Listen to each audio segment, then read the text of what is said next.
Brought to you by BunnySlippers.com. Check out their brand new Dino sound slippers.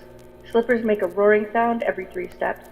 Made with green scaly fabric, soft plush uppers, foam footbeds, non-slip grips on soles, and 3 white claws on each foot.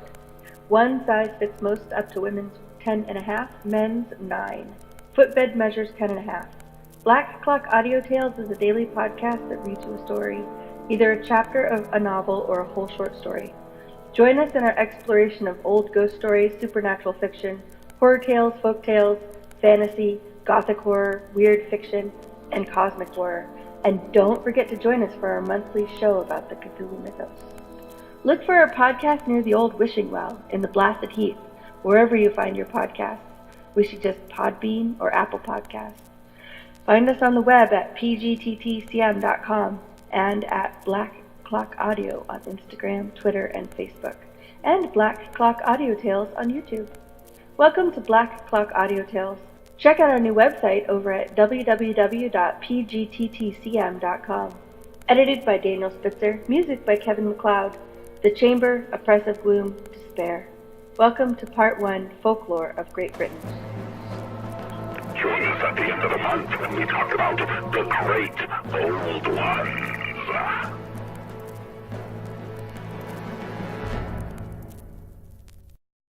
Of Folklore and Legends, English. A Dissertation on Fairies by Joseph Ritson, Esquire. Part 1. The earliest mention of fairies is made by Homer, if, that is, his English translator has, in this instance, done him justice, where round the bed whence Achilles springs, the watery fairies dance in mazy rings. Iliad, B. 24, 6:17. These nymphs he supposes to frequent or reside in woods, hills, the sea, fountains, grottos, etc., whence they are peculiarly called naiads, dryads, and nereids. What sounds are those that gather from the shores? The voice of nymphs that haunt the sylvan bowers, the fair-haired dryads of the shady wood, or azure daughters of the silver flood. End quote. Odysseus, B. 6, 122. The original word, indeed, is nymphs, which, it must be confessed, furnishes an accurate idea of the fays or fates, of the ancient French and Italian romances, wherein they are represented as females of inexpressible beauty, elegance, and every kind of personal accomplishment, united with magic or supernatural power, such, for instance, as the Calypso of Homer, or the Alcina of Ariosto. Agreeably to this idea, it is that Shakespeare makes Antony say in allusion to Cleopatra, quote, "To this great fairy I'll commend thy acts," end quote, meaning this grand assemblage of power and beauty. Such also is the character of the ancient nymphs, spoken of by the Roman poets, as Virgil, for instance, quote, "Fortunatus et il, Deus qui novit agrestis, panaque sylvanumque senem, nymphasque sorores," end quote. Georgia 2, 493. They likewise occur in other passages as well as in Horace. Quote, "Gelidum nimus nympharumque levis cum satyris cori." End quote. Carmina 1, 0, 1, 5, 30. And still more frequently in Ovid. Not far from Rome, as we are told by Courier, was a place formerly called Ad Nymphas, and at this day Santa Nympha, which without doubt, he adds, in the language of our ancestors, would have been called the place of fays. Recherche des Antiquités Divines, Lyon, 1659. The word fée, or fée, among the French, is derived, according to Du Cange, from the barbarous Latin fadus or fada, in Italian fata. Gervase of Tilbury, in his Otia Imperialia, D3C 88, speaks of, quote, some of this kind of larvae, which they named fade, we have heard to be lovers, end quote. And in his relation of a nocturnal contest between two knights, c. 94, he exclaims, quote, what shall I say? I know not if it were a true horse, or if it were a fairy, fadus, as men assert, end quote. From the Roman de Parthenay or de Lesignan manuscript, Du Cange cites, quote, le chasteau fut fait une fée, si comme il est partout retrait. Hence, he says, fairy for spectres. Quote, plusieurs parlant de Grenelle, de loup, de l'âne et de renard, de fairy et de songe, de fantôme et de mensonge. End quote.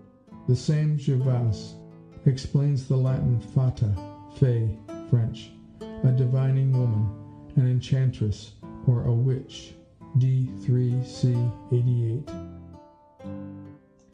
Master Weiss, in his Histoire des Dieux de Normandie, confounded by many with the Roman de Rue, describing the fountain of Barenton in Bretagne, says, quote, en la forest et environ, mais je ne sais par quelle raison, la scutlen les fait vivre, sur les Bretons no dien vivre, etc. End quote. In the forest and around, I wot not by what reason found, there may a man the fairies spy, if Britons do not tell a lie.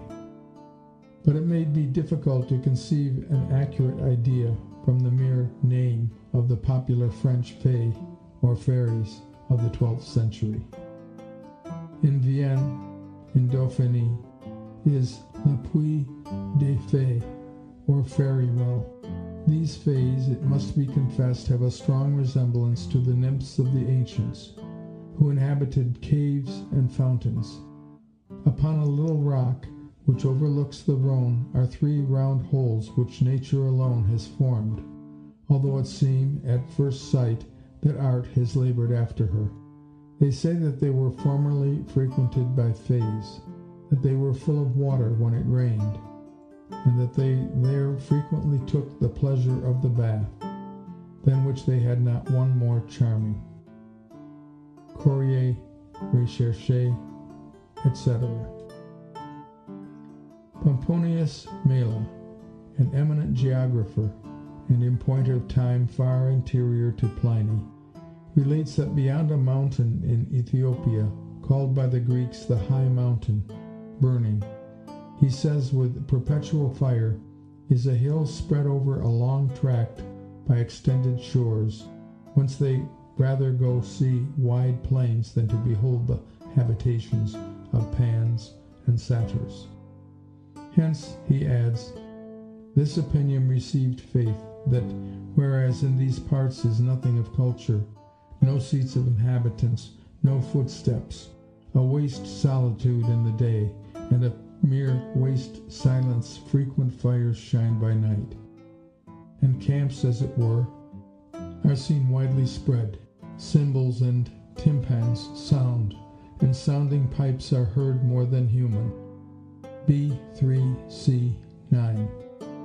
These invisible essences, however, are both anonymous and nondescript.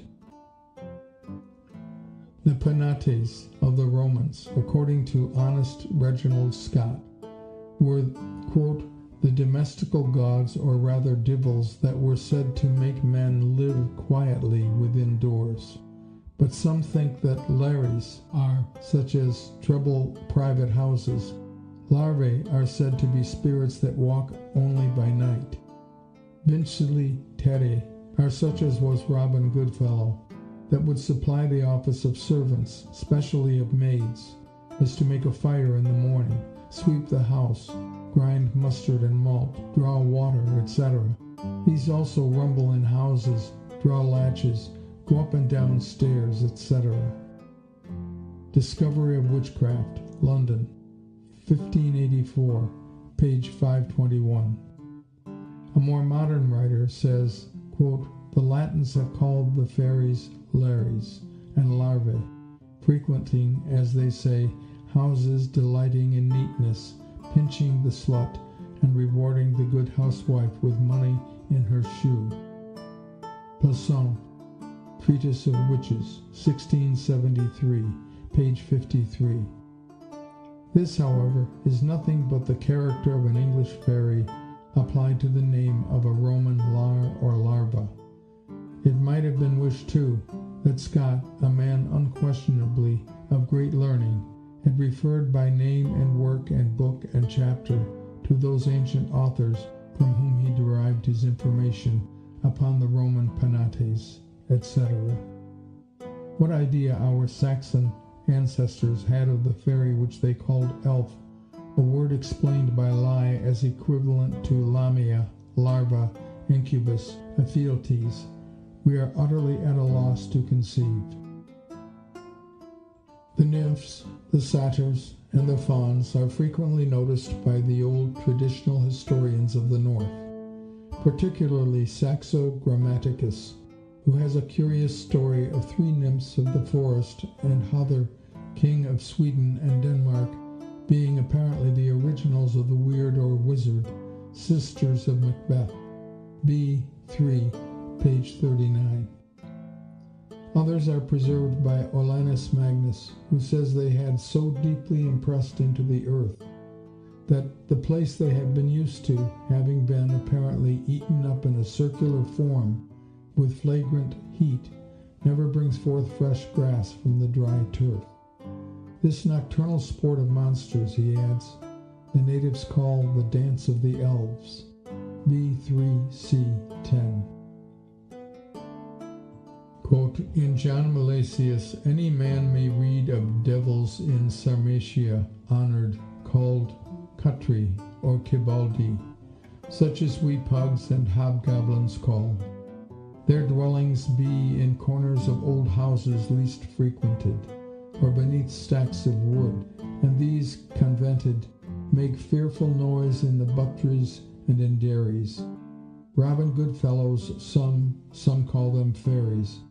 In solitary rooms these uproars keep, and beat at doors to wake men from their sleep, seeming to force locks, be they ne'er so strong, and keeping Christmas gambols all night long. Pots, glasses, trenchers, dishes, pans, and kettles. They will make dance about the shelves and settles, as if about the kitchen toast and cast. Yet in the morning nothing found misplaced. End quote. Haywood's Hierarchy of Angels, 1635, F.O., page 574. Milton, a prodigious reader of romance, has likewise given an apt idea of the ancient fays. Quote, fairer than famed of old or fabled since, of fairy damsels met in forest wide, by knights of Logres and of Leons, Lancelot or Peleus or Pellinore. End quote. These ladies, in fact, are by no means unfrequent in those fabulous, it must be confessed, but at the same time ingenious and entertaining histories, as for instance Melusine or Melusine, the heroine of a very ancient romance in French verse, and who was occasionally turned into a serpent, Morgan Le Fay, reputed half-sister of King Arthur, and the Lady of the Lake, so frequently noticed in Sir Thomas Malory's old history of that monarch. Legrand is of opinion that what is called fairy comes to us from the Orientals, and that it is their genies which have produced our fairies, a species of nymphs of an order superior to those women magicians, to whom they nevertheless gave the same name. In Asia, he says, where the women imprisoned in the harems prove still beyond the general servitude of particular slavery, the romancers have imagined the Peri, who flying in the air come to soften their captivity and render them happy. Fabliaux, 12 Mo. 1:112. Whether this be so or not, it is certain that we call the aurorae borealis, or active clouds in the night, Peri dancers. After all, Sir William Ouseley finds it impossible to give an accurate idea of what the Persian poets designed by a Peri, this aerial being not resembling our fairies. The strongest resemblance he can find is in the description of Milton in Comus. The sublime idea which Milton entertained of a fairy vision corresponds rather with that which the Persian poets have conceived of the Peris. Quote, "Their port was more than human as they stood. I took it for a fairy vision of some gay creatures of the element, that in the colors of the rainbow live and play in the plighted clouds." End quote. Disraeli's Romances, page 13. It is by no means credible, however, that Milton had any knowledge of the Oriental Peris, though his enthusiastic or poetical imagination might have easily peopled the air with spirits. There are two sorts of fays, according to M. Legrand.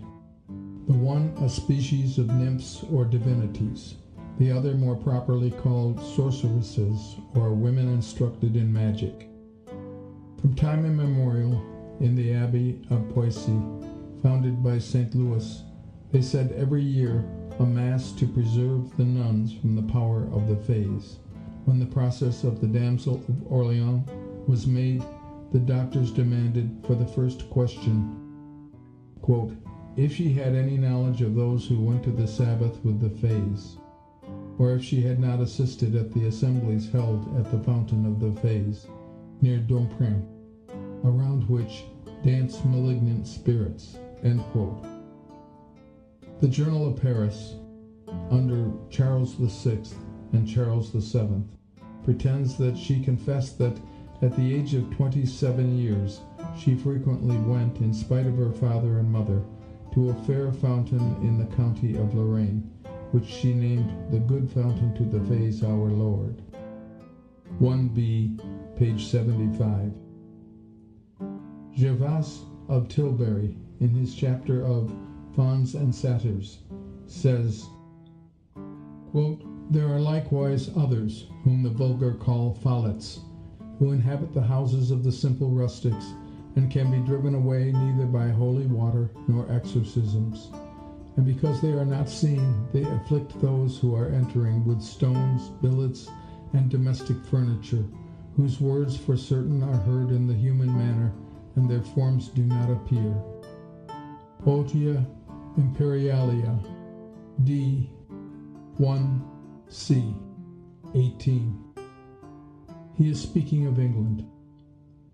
This follet seems to resemble Puck or Robin Goodfellow, whose pranks were recorded in an old song and who was sometimes useful and sometimes mischievous, whether or not he was the fairy spirit of whom Milton, quote, tells how the drudging goblin sweat to earn his cream bowl duly set, when in one night, ere glimpse of morn, his shadowy flail hath threshed the corn that 10-day laborers could not end.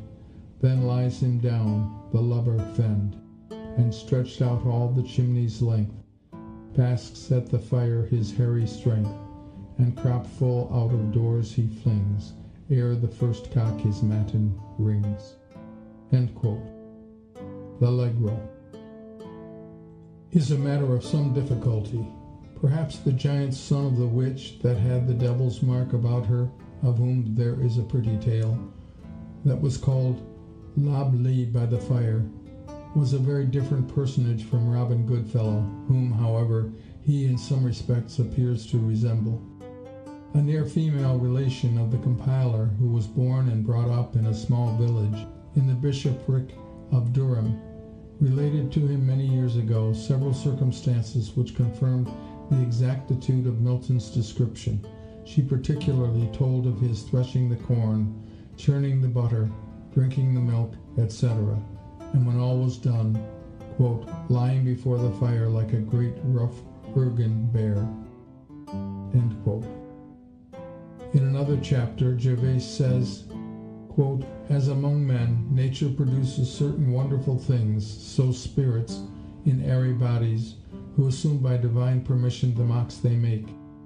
For behold, England has certain demons I call them, though I know not, but I should say secret forms of unknown generation, whom the French call Neptunes, the English Portunes.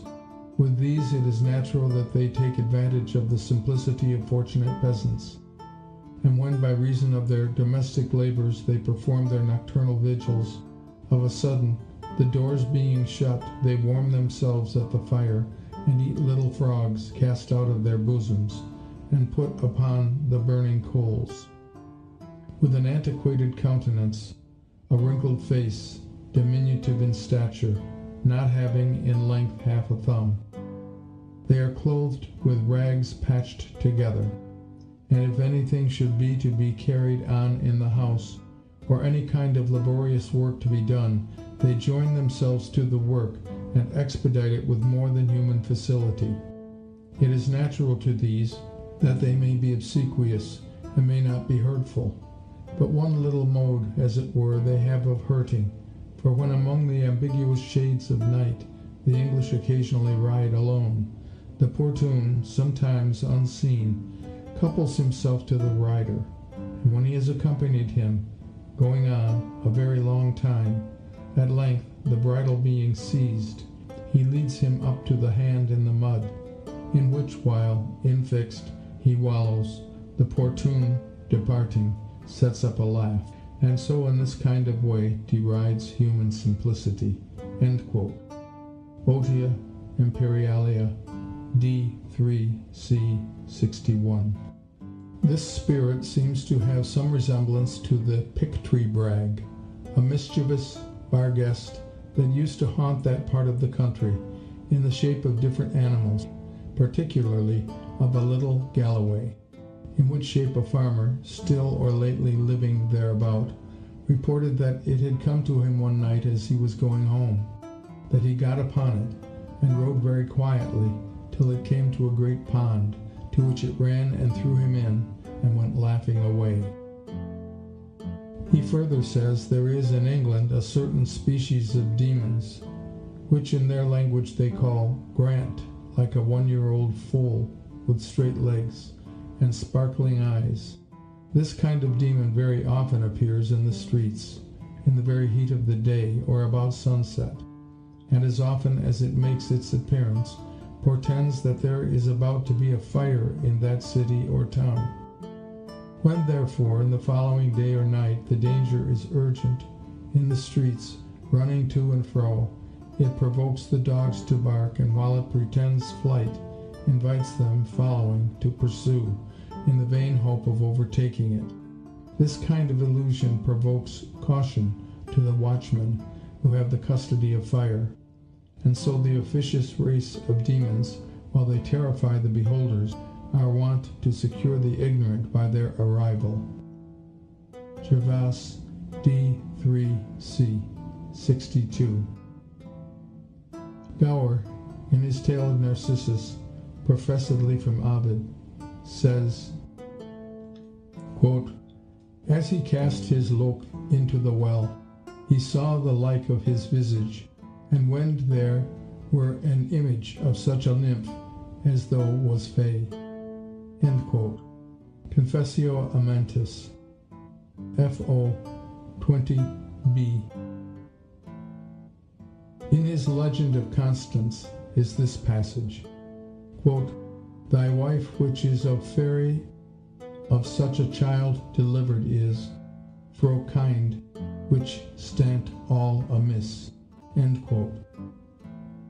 Ibid, FO 32b.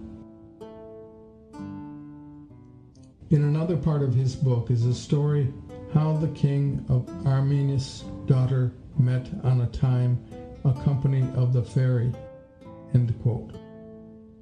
These ladies ride aside on fair, white, ambulant horses, clad very magnificently, but all alike, in white and blue, and wore crowns on their heads.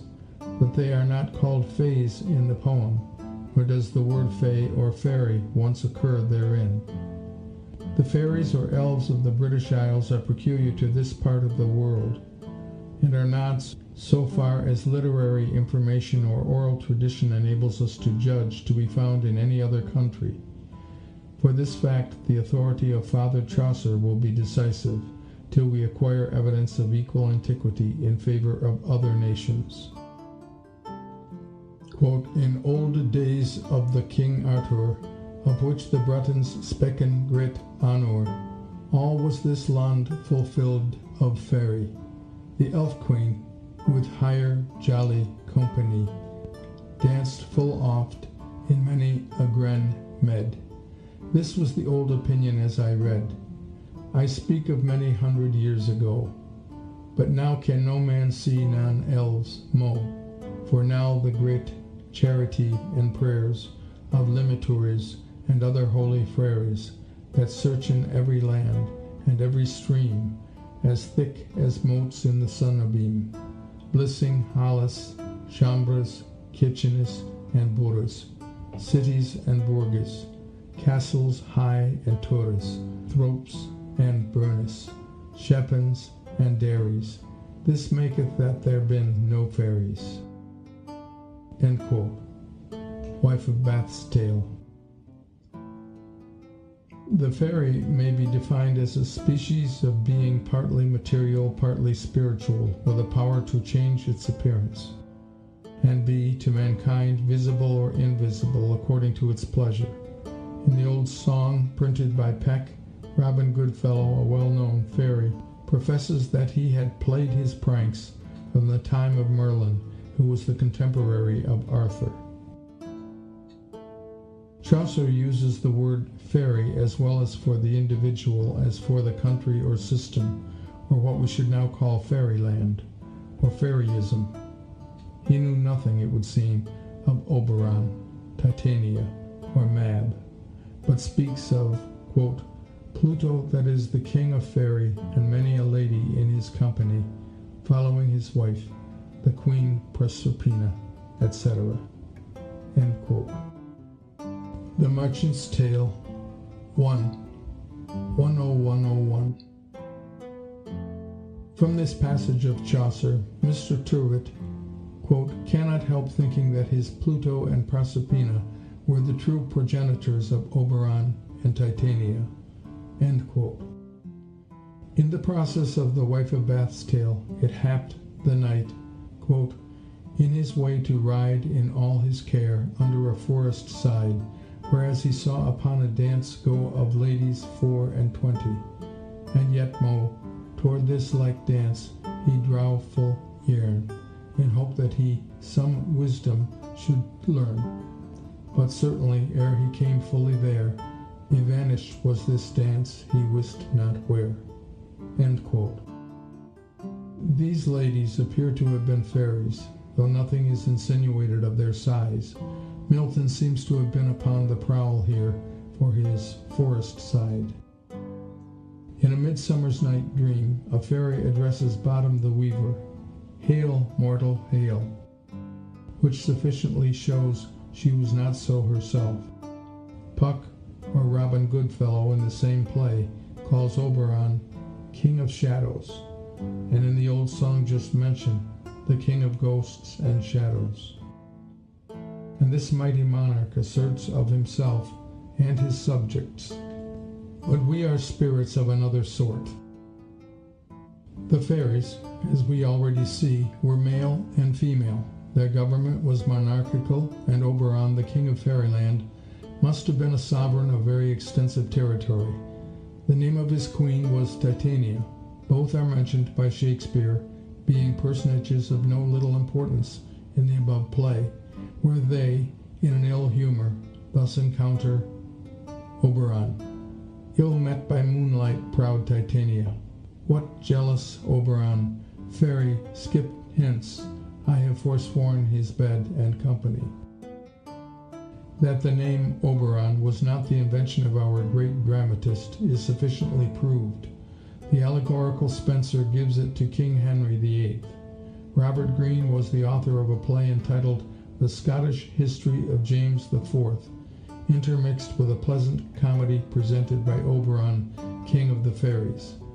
He is, likewise, a character in the old French romances of Juan de Bordeaux and Ogier le Danois, and there even seems to be one upon his own exploits, Roman Oberon. What authority, however, Shakespeare had for the name Titania, it does not appear, nor is she so called by any other writer. He himself, at the same time, as well as many others, gives to the Queen of Fairies the name of Mab, though no one except Drayton mentions her as the wife of Oberon. Oh, then, I see, Queen Mab hath been with you. She is the fairies' midwife, and she comes in shape no bigger than an agate stone, on the forefinger of an alderman, drawn with a team of little atomies athwart men's noses as they lie asleep. Her wagon spokes made of long spinners' legs, the cover of the wings of grasshoppers, the traces of the smallest spider's web, the collars of the moonshine's watery beams, her whip of cricket's bone, the lash of film.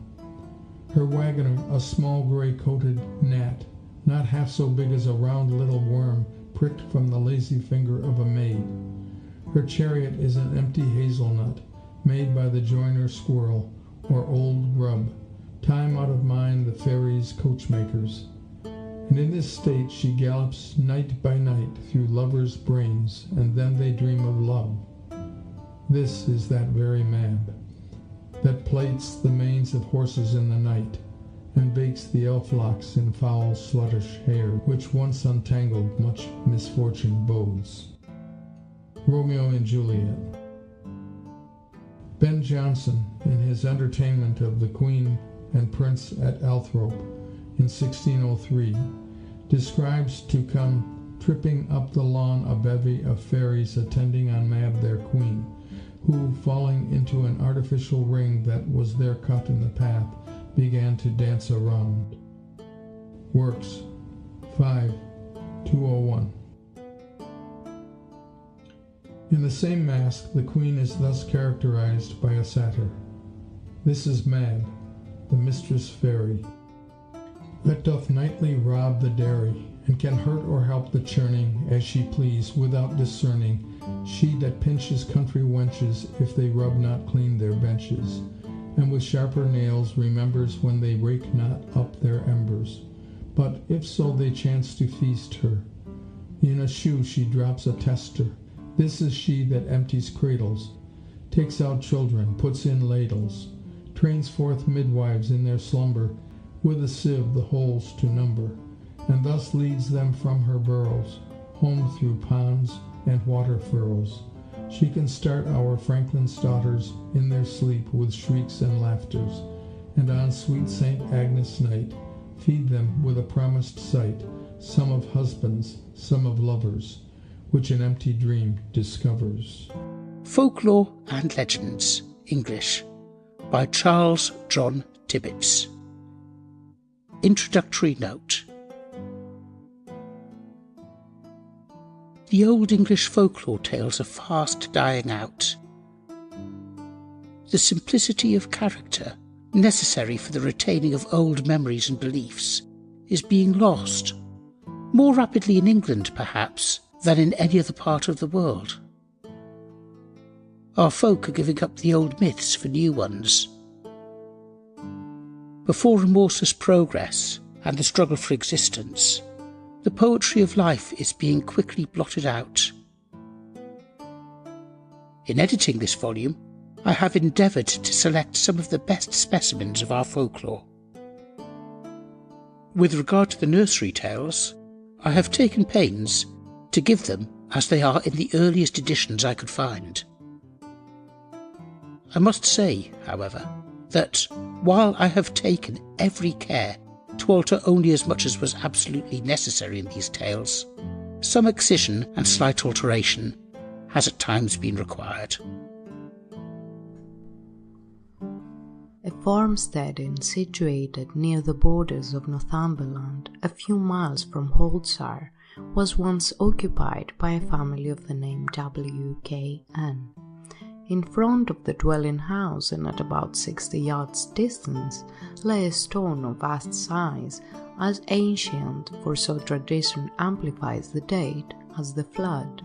On this stone at the dead hour of the night might be discerned a female figure wrapped in grey cloak, with one of those low-crowned black bonnets, so familiar to grandmothers, upon her head.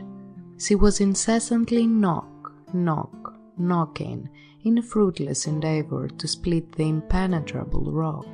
Dahlia's night came round, she occupied her lonely station in the same low crouching attitude, and pursued the dreary obligations of her destiny, till the grey streaks of the dawn gave admonition to depart.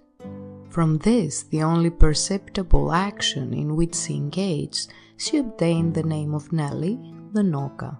So perfectly had the inmates of the farmhouse in the lapse of time, which will reconcile sights and events the most disagreeable and alarming, become accustomed to Nelly undeviating nightly din, that the work went forward unimpeded and undisturbed by any apprehension occurring from her shadowy presence. Did the servant man make his punctual resort to the neighbouring cottages, he took the liberty of scrutinizing Nelly's antiquated garb that varied not with the vicissitudes of seasons, or he pried sympathetically into the progress of her monotonous occupation, and through her pale, ghastly, contracted features gave a momentarily pang of terror. It was rapidly effected in the vortex of good fellowship into which he was speedily drawn.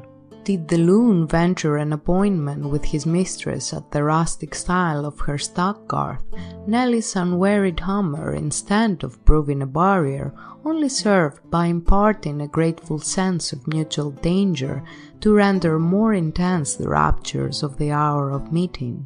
So apathetic were the feelings cherished towards her, and so little jealousy existed of her power to injure, that the relater of the circumstances states that on several occasions she has passed Nelly at her laborious toil without evincing the slightest perturbation beyond a hurried step, as he stole a glance in the explicable and mysterious form.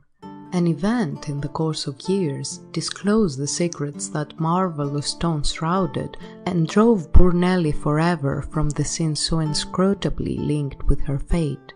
Two of the sons of the farmer were rapidly approaching maturity, when one of them, more reflecting and shrewd than his compeers, suggested the idea of relieving Nelly from her toilsome avocation, and of taking possession of the alluring legacy to which she was evidently and urgently summoning. He proposed, conjointly with his father and brother, to blast the stone, as the most expeditious mode of gaining access to her arcana, and this in the open daylight, in order that any tutelary protection she might be disposed to extend to her favourite haunt might, as she was a thing of darkness and the night, be effectually countervailed. Nor were their hopes frustrated, for upon clearing away the earth and fragments that resulted from the explosion, there was revealed to their elated and admiring gaze a precious booty of closely packed urns, copiously enriched with gold.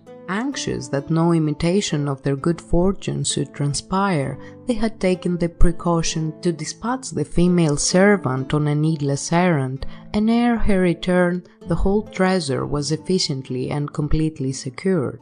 So completely did they succeed in keeping their own counsel, and so successfully did their reputation keep pace with the cautious production of their undivulged treasures, that for many years afterwards they were never suspected of gaining any advantage for poor Nellie's knocking. Their improved appearance and the somewhat imposing figure that they made in their little district being solely attributed to their superior judgment and to the good management of their lucky farm. Recording by Daphne Ma.